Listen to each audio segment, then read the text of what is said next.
Late-night walks have always been my escape. There's something about the stillness of the night that makes everything seem simpler. It's just me, my dog Bosley, and the endless quiet of my sprawling farm. I've worked as a welder for over 40 years, living alone since my wife Maria passed away. The house is too big for just one person, but I never had the heart to downsize. It's still filled with memories of her, memories that make the space feel alive, even when it's just me and Bosley.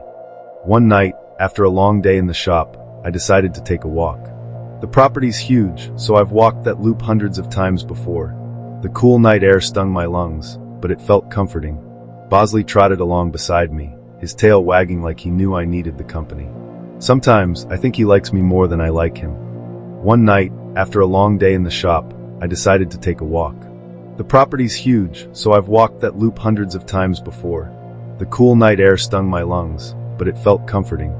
Bosley trotted along beside me, his tail wagging like he knew I needed the company. Sometimes, I think he likes me more than I like him. As I neared the house, I glanced up at the second-story window, the one that used to be our bedroom. For a brief moment, I thought I saw something move inside. It couldn't be. I hadn't stepped foot in that room in years. Not since Maria's passing. But there I was, staring at it, trying to shake the unease crawling up my spine. I felt my blood boil with anger, thinking that someone had broken in. I wasn't going to stand for that. My heart was racing as I rushed inside and ran upstairs, only to find the room exactly how I'd left it. Nothing was disturbed. Nothing was out of place. I stood there for a long time, feeling foolish, yet something still gnawed at me. The next night, things took a darker turn. I was jolted awake by Bosley's growling. He never barked unless there was a reason. And there it was, creaking sounds from upstairs. My old house made its noises, sure, but these footsteps were different. They were deliberate. They were coming from the room above mine. I grabbed my flashlight and went to check again. The room was untouched, but the anxiety had already begun to take hold. Something wasn't right. The following night, I walked downstairs to find the kitchen lights on. I knew I had turned them off before bed. My heart dropped. Someone was in my house. I called the police.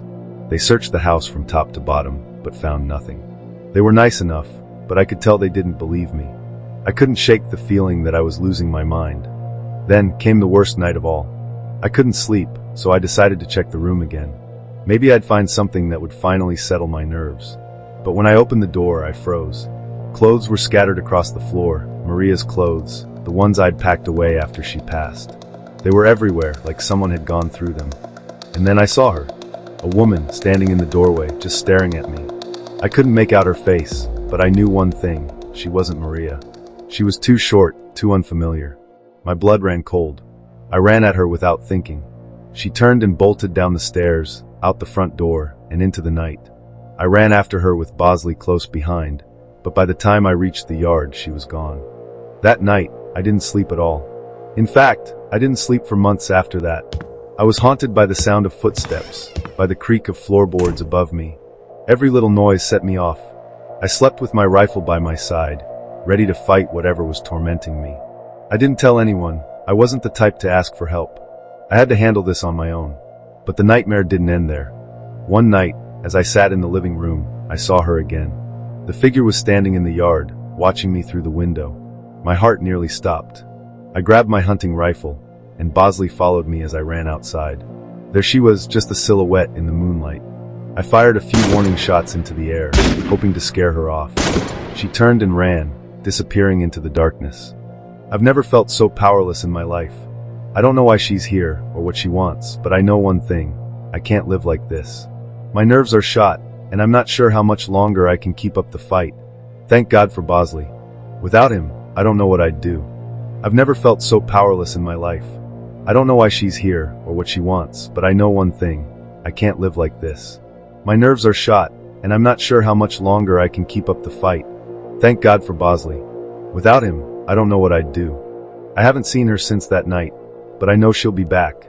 I'm ready to defend myself, but living in this constant state of fear isn't sustainable. I just don't know how much longer I can keep going. I'll send an update if anything happens.